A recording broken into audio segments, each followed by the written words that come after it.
This has been a really odd year for some of the game releases. We saw many situations where other companies would come in and release a game to fulfill a need from a fan base where the original companies did not want to make those games anymore. We saw this throughout the year from small games to big games. Bloodstained was a big successful one where the fans have been asking Konami to make a new Castlevania game, and they showed that they're not listening to their fans anymore, which resulted in some of the original talent behind some of the great Castlevanias to provide a similar experience for those fans. The interesting thing about this game is how Kickstarter was used and showed how the fans wanted these games and put their money where their mouth was. Over the course of its development, Bloodstained established a good line of communication with its community and continued to improve when it received feedback. When it launched, fans were very happy to experience a new but familiar game. This was seen again with Konami with how they haven't made a new classic Contra game in a long time. They announced a new Contra game at E3, but it looked like it was going in a direction that fans were not interested in. A delightful indie called Blazing Chrome came out and provided that desired Contra-like experience and succeeded. As I've said many times before, when fans ask for a certain sequel or a new game they want from a franchise,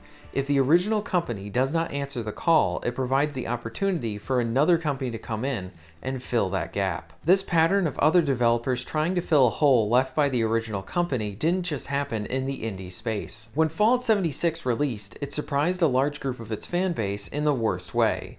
Many fans wanted either a traditional Fallout experience or an evolution of that experience. They didn't really want it to turn into an always online adventure. While Fallout 76 has its fans that enjoy the game, there's a large group of that Fallout fan base that felt abandoned by Bethesda with Fallout 76. With that sour taste left in their mouths, many players were pleasantly surprised with the Outer Worlds, made by the talented people behind Fallout New Vegas and other great and underrated RPGs. Outer Worlds looked like the answer to those who wanted a more traditional Fallout experience. The Outer Worlds hope to be that Fallout spiritual successor and fill that gap left by Bethesda. Ladies and gentlemen, I present to you my review for The Outer Worlds.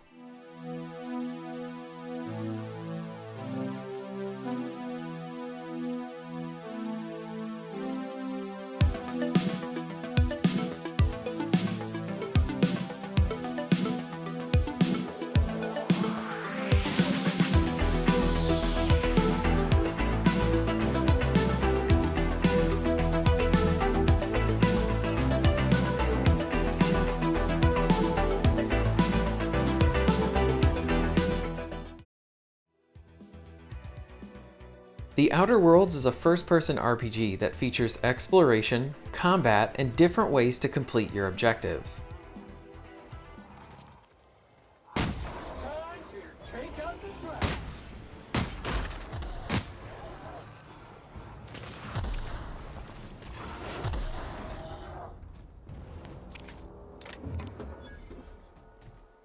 How can yield improvements of 26.7% not quicken the pulse?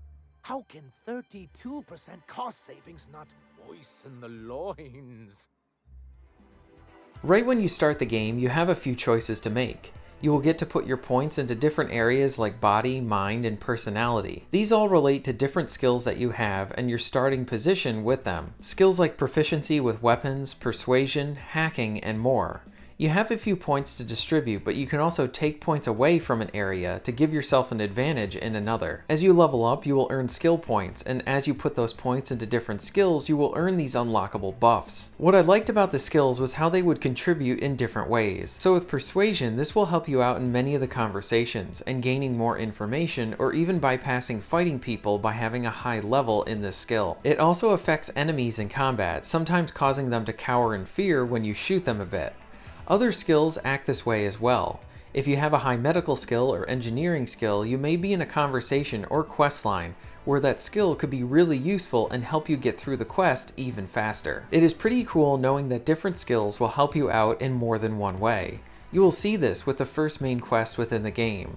There's a plague that is hurting the area, and when I first went through it, I never found out the reason for the plague. but if you have a high enough medical skill, you can unlock that piece of information. These little nuggets help to give you incentive to play the game again and try out a different set of skills and see how the game might be on a new run. And while there is combat, if you decide to go in a different direction for your skills, you can use your persuasion-like skills and other options to get other people to help you out. Within the first few hours, you need to take out a set of enemies. You can decide to kill them yourself, or you can talk to the local authorities and convince them to kill them for you, and then you can just sit back and collect the loot. For the most part, the game allows you to play the game how you want to. If you want to be more of an individual who can talk themselves out of situations rather than shooting your way through it, you can do that.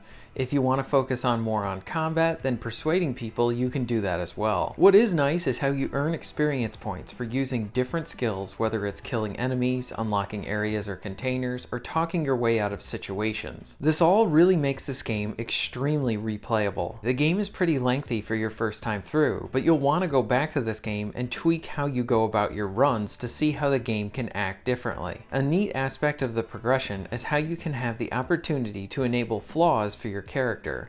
Essentially, you can take on flaws that give you a debuff of some kind while gaining an extra perk point. I really like this trade-off system, and some of them can be kinda humorous, like being fearful of robots. Depending on your playstyle, you will have more or less shooting within your playthrough, but it is something you are going to encounter.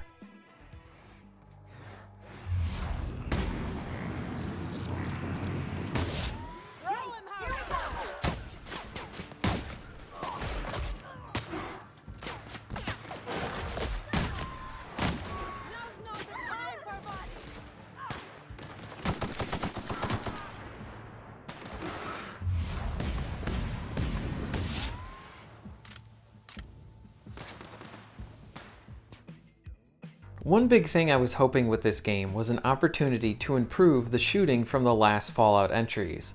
The Fallout games have shooting that feels stiff to control. The shooting in the Outer Worlds doesn't feel stiff, but it does feel floaty. What I did like about the shooting is that it does incorporate the bloody violence that you would expect from the Fallout games. When you defeat enemies, arms, legs, and even their heads will go flying off. You get a nice variety of weapons to use, like rifles, pistols, energy weapons, and shotguns. These can all be upgraded and slotted with different attachments to improve them. The customization is rather light, but it gives you some options to improve your guns.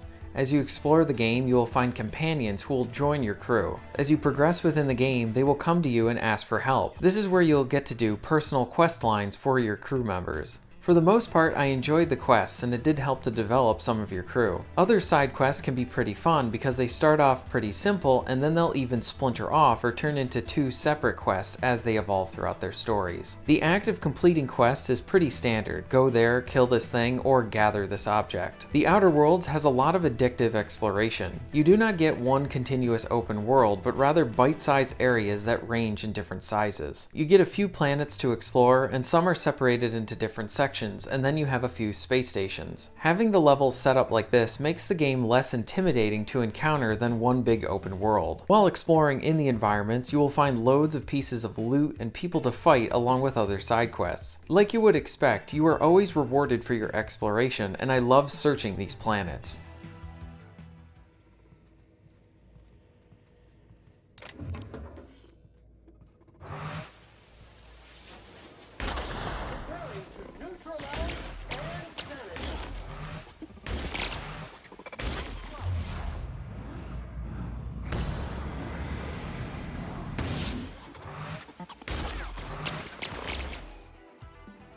The Outer Worlds provides an engaging loop of searching new areas, fighting enemies, and completing quests and leveling up. I really enjoyed the game, and I encountered flaws with my experience.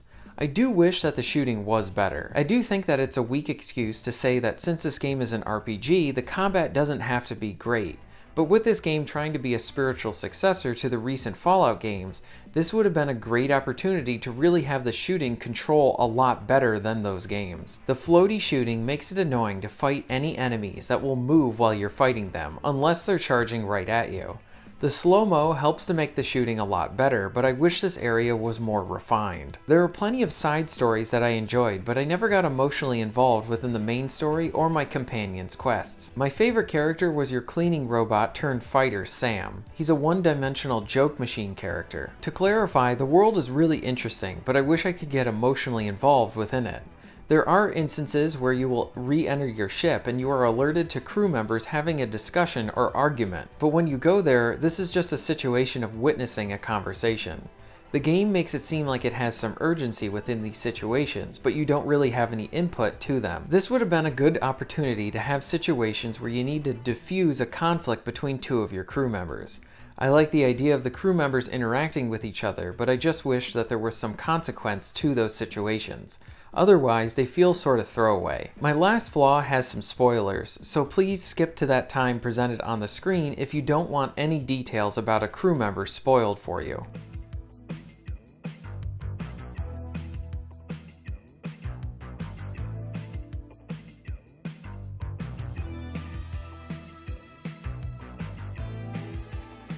When you meet your crew member Parvati, she comes off as this innocent and sweet character. She wants to join your crew and help you out. She takes the initiative to becoming an engineer for the ship. When you reach the main space station in the game, you find out that she's romantically interested in another female engineer. As you discuss this interest with her, you find out about her sexual identity and preferences. Then her questline turns into focusing on helping her out with setting up a date. At this point, she goes from being an interesting character and turns into a rather boring one. The questline gives some brief lines about her sexuality, and the game makes a point to establish this aspect about her character. But it would have been great if the game actually dived into this more with her character. If this was something that the developers wanted to have in their game, then it would have been great to explore this, rather than feeling like it was just mentioned to be able to check a box. To clarify, I have no problems with the game deciding to have a questline exploring this topic. I just wish that they actually did explore it.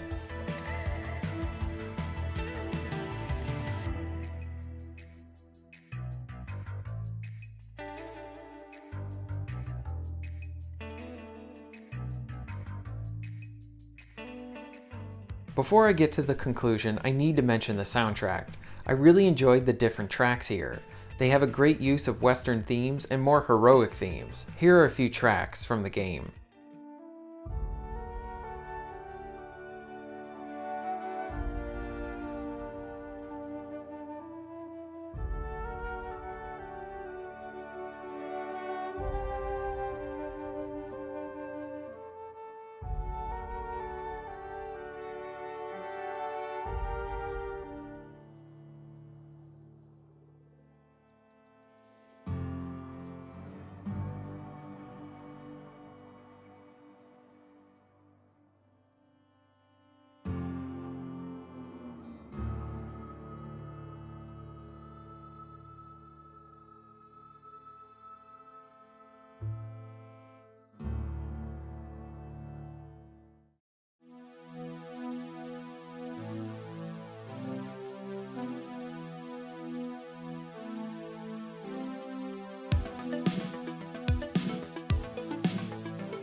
The Outer Worlds is a really good game. It provided a very familiar Fallout experience that I think many people have been wanting for a while. The exploration, progression, and how you complete the quest lines is very engaging.